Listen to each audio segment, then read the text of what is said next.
துணை அமைச்சரின் போலீஸ் புகார் தொடர்பில் விசாரணைக்கு உதவ தயார் கூறுகிறார் முன்னாள் DAP பிரதிநிதி சதீஷ். PPR அடுக்குமாடி குடியிருப்பில் உள்ள பிள்ளைகள் 3 வேளைக்கும் குறைவான உணவையே உட்கொள்கின்றனர். இந்தோனேசியாவுக்கு 12 டன் வெங்காயம் கடத்தும் முயற்சி முறியடிப்பு. கென்யாவில் கடும் மழை நீடிக்கிறது. மரண எண்ணிக்கை 238 உயர்வு. இந்தோனேசியாவின் யோக்யகர்த்தாவில் வானில் பிரகாசித்த பச்சை நிற வால் நட்சத்திரம்.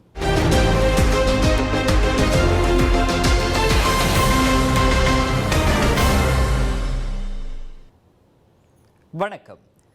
வரி ஏய்ப்பு குற்றச்சாட்டு தொடர்பில் ஒற்றுமைத்துறை துணை அமைச்சர் சரஸ்வதி செய்திருக்கும் போலீஸ் புகார் தொடர்பில் விசாரணைக்கு முழு ஒத்துழைப்பு வழங்க தாம் தயாராக இருப்பதாக DAP கட்சியின் முன்னாள் பிரதிநிதியான சதீஷ் முனியாண்டி கூறியுள்ளார்.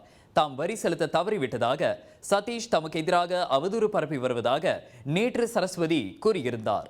அது தொடர்பில் சதீஷ் வெளியிட்டுள்ள காணொளி ஒன்றும் சமூக ஊடகங்களில் வைரலாகி உள்ளதாக அவர் தெரிவித்திருந்தார்.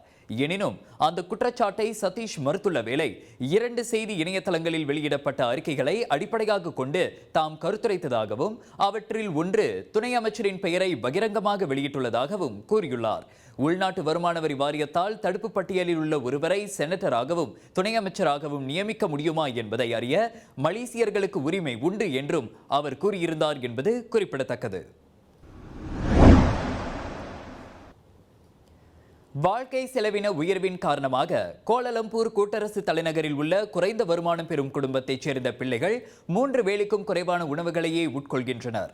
கோவிட் தொற்று காலத்திற்கு பின் உணவு விலைகள் அதிகரித்ததை தொடர்ந்து குறிப்பாக PPR அடுக்குமாடி வீடுகளில் குடியிருப்போர் இந்த நெருக்கடியை எதிர்நோக்கியுள்ளனர்.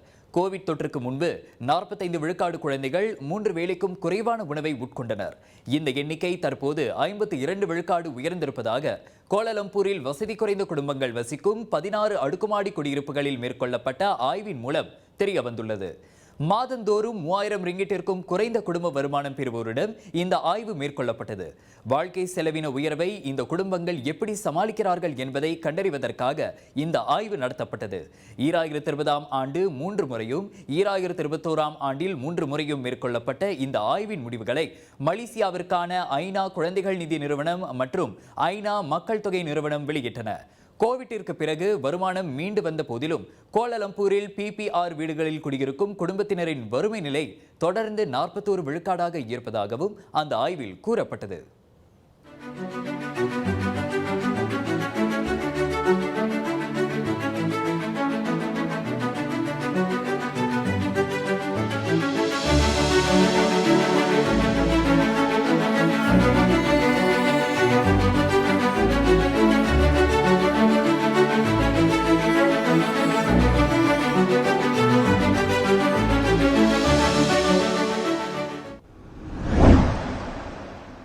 தெலுங்கு திரைத்துறையின் 90 ஆண்டு கால வரலாற்றை கௌரவிக்கும் ஒரு மாபெரும் நிகழ்ச்சியான நவதிஹி உற்சவத்தை ஏற்று நடத்த மலேசியா தயாராகி வருகிறது. இந்திய திரைத்துறையிலிருந்து 143க்கும் மேற்பட்ட திரையுலக நட்சத்திரங்களும் 50க்கும் மேற்பட்ட A-லிஸ்ட் பிரபலங்களும் கலந்து கொள்ள உள்ள இந்த நிகழ்ச்சியின் 2ஆம் அறிமுக விழா அண்மையில் சன்வே பிராமிட்டில் மிக விமரிசையாக நடந்தேறியது. இந்நிகழ்ச்சி ஹைதராபாத்தில் செயல்பட்டு வரும் திரைப்பட கலைஞர்கள் சங்கம் தலைமையில் MC என்டர்டெயின்மெண்ட் ஏற்பாட்டில் மலேசியா சுற்றுலாத்துறையுடன் இணைந்து நடைபெறவுள்ளது. ஹைதராபாத்தில் முதல் முறையாக நடந்த அதன் அறிமுக நிகழ்ச்சியை தொடர்ந்து திரைப்பட கலைஞர்களின் சங்க தலைவர் விஷ்ணு மஞ்சு, துணைத் தலைவர் டாக்டர் மடலா ரவி, மலேசிய சுற்றுலாத்துறையின் தலைமை இயக்குனர் மனோகரன் பெரியசாமி, சன்வே ரிசார்ட் தங்கும் விடுதியின் மேலாளர் CDM ஃபிக்ரி ஆகியோர் முன்னிலையில் மலேசியாவில் 2ஆம் முறையாக தெலுங்கு திரையுலகின் சிறப்பை வெளிக்கொணரும் வகையில் ஏற்பாடு செய்யப்பட்டதாக MC என்டர்டெயின்மெண்ட் தலைவர் எட்வின் ஆனந்த்ராஜ் தெரிவித்தார். Today is an official launch of the event in Malaysia. So we had a launch in Hyderabad, 23rd March. Then now we are doing here. Then we have also few road shows that we are planning in Mumbai, in Chennai, to launch a soft launch there itself. Then before we get to the main event. So this so that we can attract a lot of tourists to Malaysia.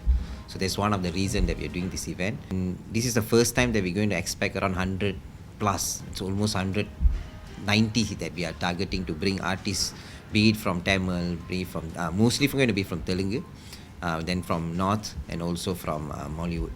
It's going to be one of the biggest event that the Indian Malaysian have even seen such a big show. சர்வதேச நிலையில் நடைபெறவுள்ள இந்நிகழ்ச்சியில் Dubai, Qatar, Saudi Arabia ஆகிய நாடுகளும் கலந்து கொள்ளும் நிலையில் Malaysia சுற்றுலாத்துறையின் இயக்குனர் மனோகரன் பல சிறப்பு விமான சலுகைகளை அந்த அறிமுக நிகழ்ச்சியில் அறிவித்தார்.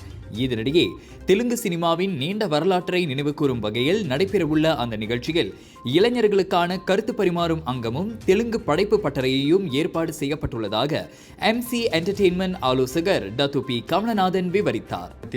RRR என்ற திரைப்படத்தில் அந்த இயக்குநர்கள் இந்த விழாவில் கலந்துக்கிறாங்க.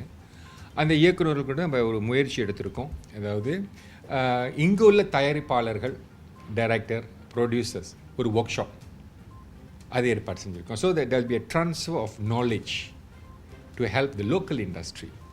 அதே வேளையில் மாணவர்கள், உயர்கல்வி கூடத்தில் படிக்கும் மாணவர்கள் பொது பல்கலைக்கழகம், தனியார் பல்கலைக்கழகம் இணைந்து மாணவர்களும் ஒரு சந்திப்பு கூட்டம், கலந்துரையாடல். ஒரு சில நடிகர்கள் தேர்ந்தெடுத்திருக்காங்க. அந்த 2-3 நடிகர்கள் மாணவர்களிடம் கலந்துரையாடல் நடத்தி எந்த துறையில் இருக்கிறோம், ஏன் அவங்க இந்த துறையில் இருக்காங்க, இந்த துறையில் என்ன நன்மைகள், இதெல்லாம் பகிர்ந்து கொண்டு ஒரு ஸ்டூடெண்ட் ஷேரிங் செஷன் இருக்கும். So this is also to encourage and motivate children. Some people are studying creative technology. So இந்த ஒரு exchange of opinion will help the children as well. So அதனால் இந்த வருகின்ற 20ஆம் தேதி ஜூலை மாதம் அன்று the Telugu Movie Artists Association முழுமையாக அவங்க ஏற்பாட்டில் தான் சிறந்த நடிகைகள், இந்த துறையில் இருக்கும் தொழில்நுட்ப கலைஞர்கள் இவர்கள் அனைவரும் கலந்து கொள்ளும் ஒரு நிகழ்ச்சி, மாபெரும் நிகழ்ச்சி. வருகின்ற 20 ஜூலை அன்று புக்கிட் ஜாலில் தேசிய அரங்கத்தில் நடைபெறவுள்ள இந்நிகழ்ச்சியில் 70,000 பேர் கலந்து கொள்வர் என எதிர்பார்க்கப்படுகிறது. நவதிஹி உத்சம் எனும் இந்நிகழ்ச்சி நாடுகளுக்கிடையேயான நல்லுறவை வலுப்படுத்தும் அங்கமாக அமையும் என அந்நிகழ்ச்சியின் இணை இயக்குனரான ஆக்டோபஸ் ஸ்டுடியோ இயக்குனரும் தலைவருமான ராகுல் ரெட்டி கூறினார். This is not only the biggest event in India, but this is going to be the biggest event in the world. And I haven't seen a scale such as what we are trying to plan now. Any big event has usually 10, maximum 15 stars. And usually in their own city like Bombay or Hyderabad or Chennai. Now, we are trying to take the biggest congregation of stars across the country. Primarily Telugu, but across the country, all languages, and taking them to Malaysia. The main reason why I think we chose Malaysia is because Tourism Malaysia has been extremely supportive. MC Entertainment, Dato Kamalnath has been part of this journey from the start, since we incepted the idea.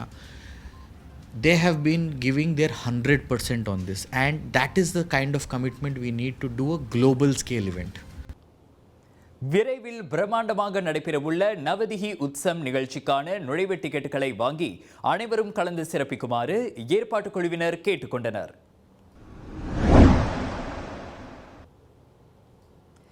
இந்தோனேசியாவுக்கு 12 ton Haaland வெங்காயங்களை கடத்தும் முயற்சியை மலேசிய ராணுவத்தின் முதலாவது காலட்படை பிரிவு முறியடித்துள்ளதோடு இந்த விவகாரத்தில் சம்பந்தப்பட்ட 32 மற்றும் 53 வயதுடைய 2 நபர்கள் கைது செய்யப்பட்டனர். கூச்சைங்கிற்கு அருகே பாவில் செம்பனை தோட்டம் ஒன்றில் ராணுவ வீரர்கள் இரவு மணி 9:30 அளவில் மேற்கொண்ட ரோந்து நடவடிக்கையின் போது அந்த வெங்காயங்களை ஏற்றியிருந்த 2 லோரிகள் எல்லைப் பகுதிக்கு சென்று கொண்டிருந்த போது அவற்றை தடுத்து நிறுத்தினர். அந்த வெங்காயங்கள் மற்றும் 1,81,500 ரிங்கிட் மதிப்புடைய 2 லோரிகளும் பறிமுதல் செய்யப்பட்டு பாவ் போலீஸ் நிலையத்தில் ஒப்படைக்கப்பட்டதாக ராணுவ காலற்படை வெளியிட்ட அறிக்கையில் தெரிவிக்கப்பட்டது. மேலும் கைது செய்யப்பட்ட 2 சந்தேக நபர்களும் விசாரணைக்காக பாவ் போலீஸ் நிலையத்தில் ஒப்படைக்கப்பட்டனர். சுவாச பிரச்சனை, சளி, இருமலுக்கு உகந்த தீர்வு சைலஜா பேபி ஹெர்பல் கிரீம். துளசி, கரிஞ்சீரகம், கிராம்பு போன்ற மூலிகைகளால் கொண்டு தயாரிக்கப்பட்டுள்ள சைலஜா பேபி ஹெர்பல் கிரீம் உங்கள் குழந்தைக்கு சிறந்த தேர்வு.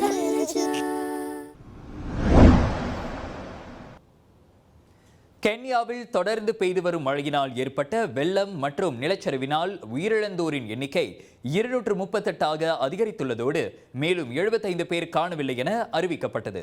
கடந்த 24 மணி நேரத்தில் கென்யாவில் பல இடங்களில் மேலும் எண்மர் மாண்டதாக அரசாங்க பேச்சாளர் ஐசாக் மௌரா தெரிவித்தார். வெள்ள பேரிடரால் 47,000 பேர் வேறு இடங்களுக்கு வெளியேற்றப்பட்டனர். நாடு முழுவதிலும் வெள்ளத்தினால் 2,86,011க்கும் மேற்பட்ட மக்கள் பாதிக்கப்பட்டுள்ளனர். வீடுகளை இழந்து தவிக்கும் மக்களுக்கு மாற்று குடியிருப்பு வசதிகளை ஏற்படுத்தி தருவதில் அரசாங்கம் முன்னுரிமை வழங்கும் என தெரிவிக்கப்பட்டுள்ளது. இதனிடையே மோசமான இயற்கை பேரிடரினால் நாட்டின் பல பகுதிகளில் போக்குவரத்து வசதிகள் தொடர்ந்து துண்டிக்கப்பட்டுள்ளன. பல இடங்களில் பாலங்களும் வெள்ளத்தினால் அடித்துச் செல்லப்பட்டன. பூமியில் விழுந்த வால் நட்சத்திரம் என நம்பப்படும் பச்சை நிறத்திலான மர்ம ஒளி கதிர் இந்தோனேசியாவின் யோக்யகர்த்தா வானை சனிக்கிழமையன்று அலங்கரித்தது. எனினும் அந்த வால் நட்சத்திரம் எந்த ஒளி முழக்கத்தையும் ஏற்படுத்தவில்லை என அந்நாட்டு விண்வெளி ஆராய்ச்சித்துறை நிபுணர் ஒருவர் கூறினார். தாம் கண்காணித்த வரையில் அந்த வால் நட்சத்திரம் 6 முதல் 7 மேக்னிடியூட் அளவில் இருந்தது என்றார் அவர். உச்ச கட்டத்தை அடையும் போது அதன் ஒளி சுக்கிரனை விட 20 மடங்கு அதிகமாக பிரகாசமாக மின்னும். சிறு கோளில் இருந்து உடைந்ததாக நம்பப்படும் அந்த வால் நட்சத்திரத்தில் காணப்படும் பச்சை நிறமானது அதில் நிக்கல் செறிவு அதிகளவில் இருப்பதை காட்டுகிறது. இது விண்வெளித்துறையில் நடக்கும் வழக்கமான நிகழ்வாகும். சராசரியாக ஒவ்வொரு 200 மணி நேரங்களுக்கும் ஒரு முறை உலகம் முழுவதும் நடக்கும் நிகழ்வே அதுவென அவர் சொன்னார். இந்த வால் நட்சத்திரத்தால் பூமிக்கு பாதிப்பேதும் இல்லை என அவர் மேலும் கூறினார். இந்தியாவுக்கான 1 மாதம் 1 வருடம் மற்றும் 5 வருடத்திற்கான இ-விசா வேண்டுமா? இதனை எளிதான மற்றும் விரைவான சேவையில் பெற உடனே அணுகுங்கள் ஜீனத் டிராவல் அண்ட் டூர்ஸ். மேலும் பல ஆன்மீக செய்திகளுக்கு வணக்கம் மலேசியாவுடன் இணைந்திருங்கள். எங்கும் எப்போதும் வணக்கம் மலேசியா. நான் மகேந்திரன் அறிவொளி.